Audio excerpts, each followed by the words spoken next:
Wait.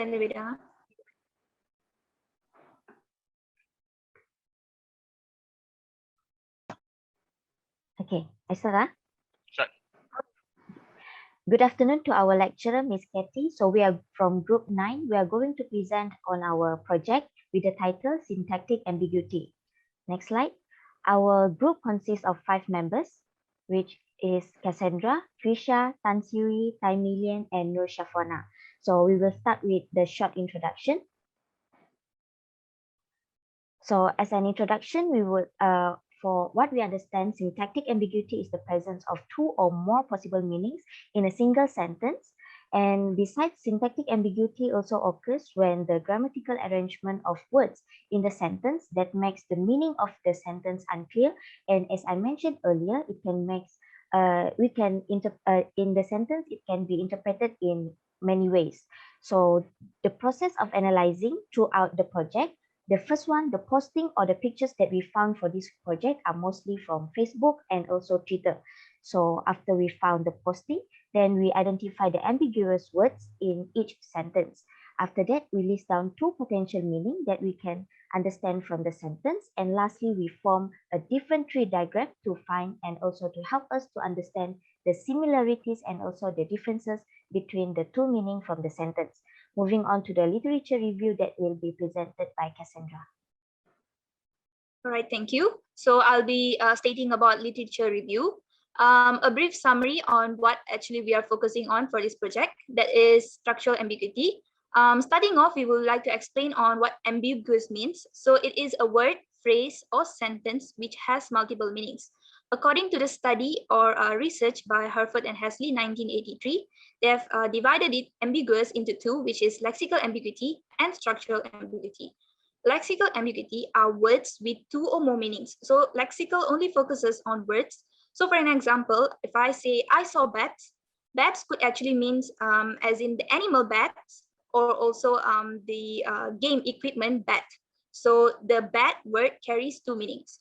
As for structural ambiguity, which we are focusing on for this project, it means sentences which carries 2 or more meanings. So for an example, they ate pizza with chips. So what it actually means is they ate pizza with a topping of chips, or they ate pizza as the main meal and the chips are sided as the side dish. So that are the 2 possible meanings.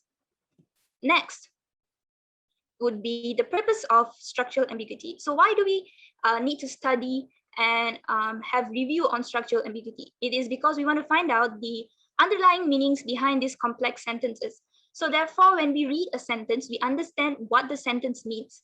And therefore, for structural ambiguity, there are 2 or more possible meanings behind these sentences. Therefore, when we understand what structural ambiguity is, we're able to identify and experiment more on these sentences. Next is to find out the reasons that lead to misunderstanding of meanings in sentences.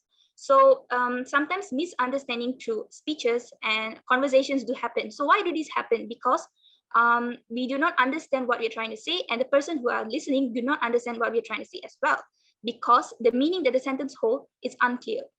Therefore, the causes of structural ambiguity are lack of detailed information. Lack of detailed information as in when we are stating our sentence, we are not saying it in detail. We do not give adjectives or a complete sentence that explains what we're trying to mean. Second are incomplete sentences. We pause at certain point and we do not complete the sentences, making it so hard for the listeners to understand. And third is the missing grammar elements, which is very crucial because when we do miss the grammar elements like full stops, commas, punctuation, it actually causes structural ambiguity to happen. Therefore, I would like to say that formal and informal conversations can lead to structural ambiguity. Firstly, informal, for example, say we're having a meeting with our higher superiors, and when we are stating a sentence which is ambiguous, it could actually lead to misunderstanding, which is very crucial. Secondly, for informal method, it could lead to humorous conversation because we're just conversing among friends. So this ambiguous sentence will just give us a bright laughter. Next, therefore, structural ambiguity has its own importance. So we need to observe sentences and words as we read and speak. So instead of just blindly reading and speaking what we're just trying to think and say, it is very important that we are stating, arranging the sentence in a very complex, instead of a complex way, we are arranging the sentence in a very simple manner where people could understand us, and we do not have underlying meanings behind it. And correctly use the grammar elements. So when we are speaking, our intonation, the pauses after the comma, and the full stops are very important because it could actually lead to ambiguous sentences. And therefore, as an educator, we educate the students to use words correctly. So instead of just stopping at nouns, we are teaching the students to actually complete a sentence with adjectives, verbs, sentence that complements the verb, the adjectives, so that students are able to learn and also be able to converse in their future lives. And lastly, learn by reading a lot of signboards, advertisements at public places. It is very important that we observe our surrounding. We often find boards in front of toilets or in front of canteens that have very short statements. So therefore, that kind of statements are a good method for us to learn what structural ambiguity is. That's all from me. Good evening. My name is Tan Siu Yi. Now I'm going to explain on the analysis of the structural ambiguity, the meanings, and also the tree diagram. Let's have a look at the first one. So in this Twitter thread, customer saying that I would like to buy a bagel with cream cheese. So the ambiguity here in the sentence is with cream cheese. As we all know, with, we have two meaning at least. So the first meaning is with, accompanied by something. And then the second meaning is having or using something. So we are going to use the cream cheese, or we are going to have that cream cheese. So the first meaning will be the customer would like to buy a bagel with cream cheese as the topping. And then the second meaning, which was misunderstood by another person, will be the customer would like to buy a bagel with cream cheese as the payment currency. So the customer would like to pay using cream cheese. So let's have a look at the tree diagram. The first one is is using the cream cheese as a topping. The second one will be using the cream cheese as cash.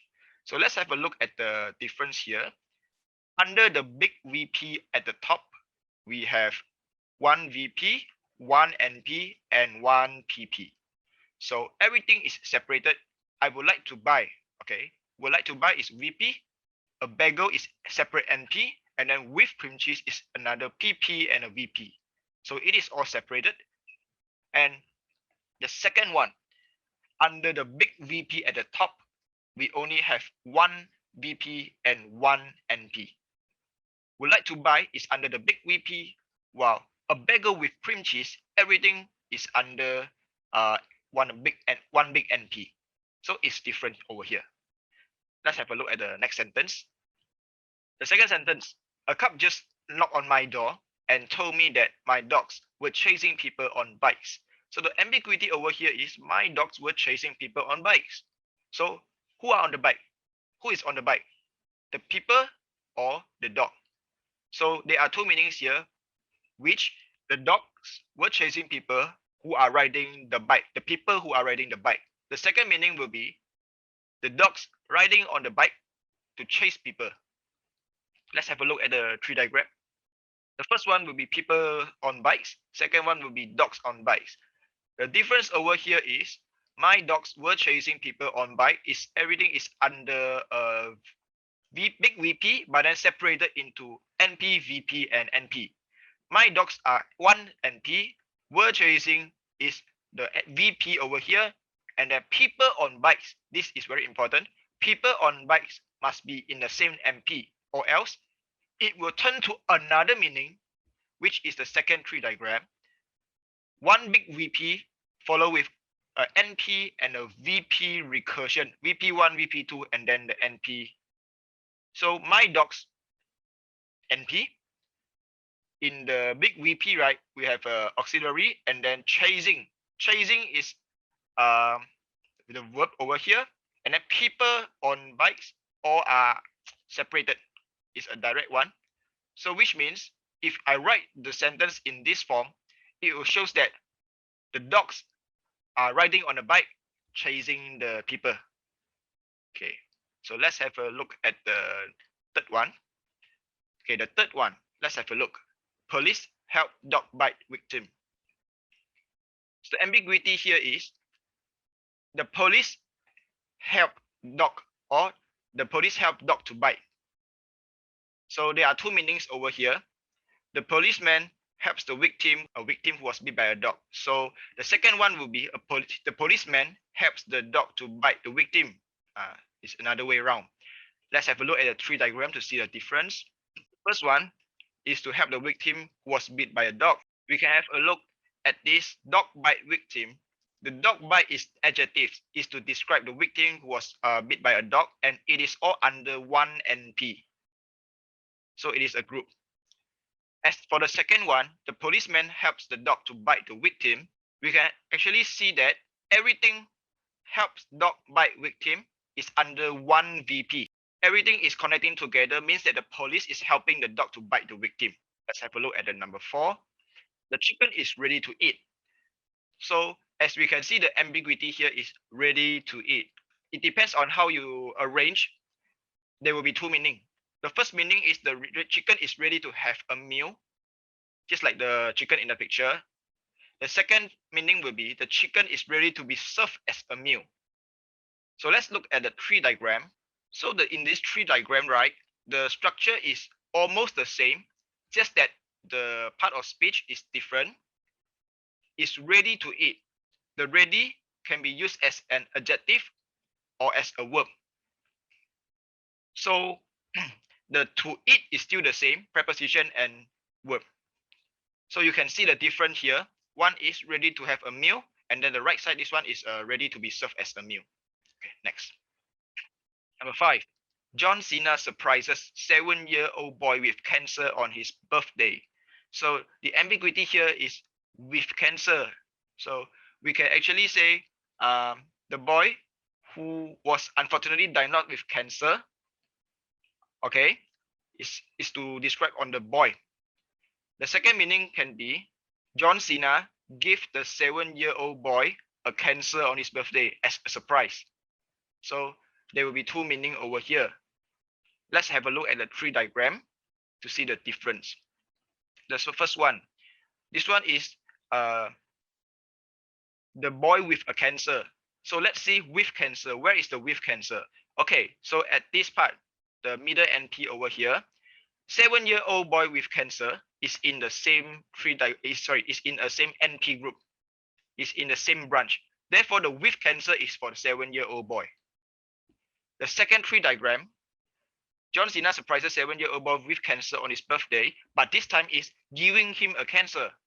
So now we are not putting the with cancer under the one NP group. Instead, we have to put with cancer outside the NP. So which means this is an object, not a description. It's an object. Okay, so this is the big difference of the first meaning and the second meaning. That's all. Okay, continue with the next structural ambiguity. Okay, next we have at Milwaukee's Cat Cafe, you can eat, drink, and pet cats. Okay, which has two meanings. First one is at Milwaukee's Cat Cafe, you can eat and drink as a diner there, and at the same time you can pet cats in the cafe as well. The second meaning, at Milwaukee's Cat Cafe, you can eat the cat, drink the cat, and pet the cat. Okay, now let's look at the tree diagram.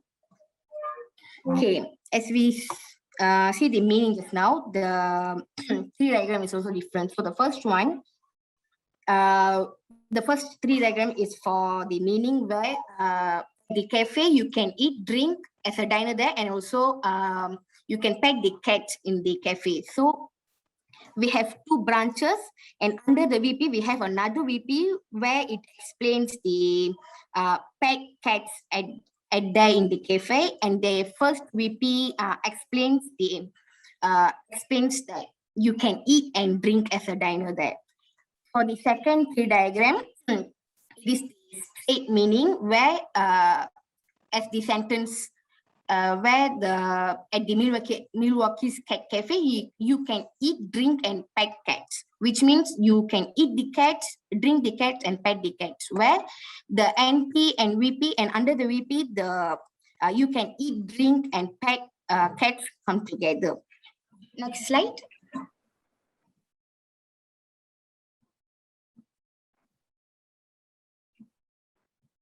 Okay, for the next one, we have call me a cat. Okay, here the ambiguity part is call me a cat, which means is it asking someone to addressing him as a cab or calling a taxi for a ride? Okay, for the tree diagram, the first tree diagram is explaining the meaning for calling taxi for a ride, where under VP we have entry, and under entry we have another entry which says that call me a cab, which is for asking someone to get a cab. Okay, next one is addressing the person as a cab. So under the VP we have NP, and then the other part of speech comes together, which means it clearly says the direct meaning, where asking someone to address him or her as a cab. Okay, next.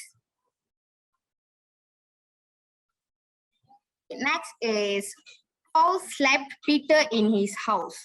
Okay, the ambiguity part is in his house. Where is it?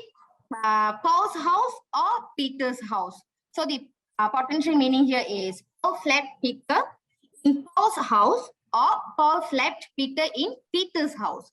So as for the tree diagram, the first tree diagram says the first tree diagram is for Paul slapped Peter in his house, which means Peter's house. So under BP we have NP, and then the PP comes together, which means the statement is very direct and clear. It says that Paul slapped Peter in Peter's house. Okay, for the second meaning, Paul slapped Peter in his house, which means Paul slapped Peter in Paul's house. So here under VP we have NP, and then we have another branch for PP, which says for the meaning Paul's house, in his house. We have a separate branch for it to explain the meaning. That means Paul slapped Peter in his house, which means here it shows Paul's house. Okay, next. Okay, next is Lindsay Lohan bitten by a snake on holiday in Thailand. Okay, here the ambiguity part is by snake on holiday. So the potential meaning here is Lindsay Lohan was bitten by a snake in Thailand when she was on holiday trip, or Lindsay Lohan was bitten by a snake which the snake is having a holiday in Thailand. So for the tree diagram, okay, the first tree diagram explains the meaning of Lindsay Lohan was bitten by a snake in Thailand when she was on holiday. So, to differentiate the meaning, we have two VP here. For the first VP, it explains the first part, which was bitten by a snake. Then the second part is on holiday in Thailand. That means Lindsay Lohan was on holiday. In the second meaning, the tree diagram have only two branches, and under the VP, the PP, NP, and the other PP will come together, which means it's a direct meaning where it says that Lindsay was bitten by a snake, which the snake is having a holiday in Thailand. Okay, next. Okay, for the last one, we have Kelvin photographed the tiger in his pajamas. Okay, so here, ambiguity part is the pajamas actually. So it is either the Kelvin wears his own pajamas to photograph the tiger, or Kelvin photographed the tiger that is wearing his pajamas. So here I have two meanings I explain now. So now let's see the tree diagram. For the first one, it says that Kelvin wears his own pajamas to photograph the tiger. So we have branches here. Which one is explained? The first one, first VP is explained. Kelvin photographed the tiger, and the second one in his pajamas. For the second tree diagram, it says that Kelvin photographed the tiger that is wearing his pajamas. That means the tiger, the one wearing Kelvin's pajamas. So under under VP, the NP and PP comes together where it shows the direct statement of the tiger is wearing Calvin's pajamas. So next. Okay. Now it's my name is Nosha Fwana. So this is my part conclusion. Okay. Okay. So in conclusion, creating a tree diagram is not easy as easy as we thought. There's some elements that we have to focus more on. We also actually need to have a variety, or we can say that we need to have enough knowledge in the 8 parts of speech. In tree diagrams, if we make only one mistake at the beginning, it will make everything disaster. It will be completely wrong. But furthermore, we have actually realized that learning tree diagrams is important because it is useful. It is useful for us to organize and visualize the different possible outcomes of a sequence of the words. We can actually be excited by doing it. With that, automatically it will help us and give us the benefit to boost up our knowledge in the 8 parts of speech. Okay, next, as for the ambiguity part, it actually teaches us to view some specific sentence in different ways.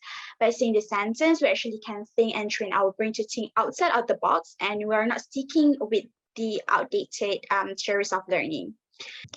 Between ruminating and problem solving, and also balancing our emotions with logic are one of the ways to train our brain. It will give us many advantages. Overall, learning this ambiguity and tree diagrams is one of the study skills that we acquire, and it is helpful enough. We are glad that to have this opportunity to learn this in your classmates. I think that's all from us. Thank you so much.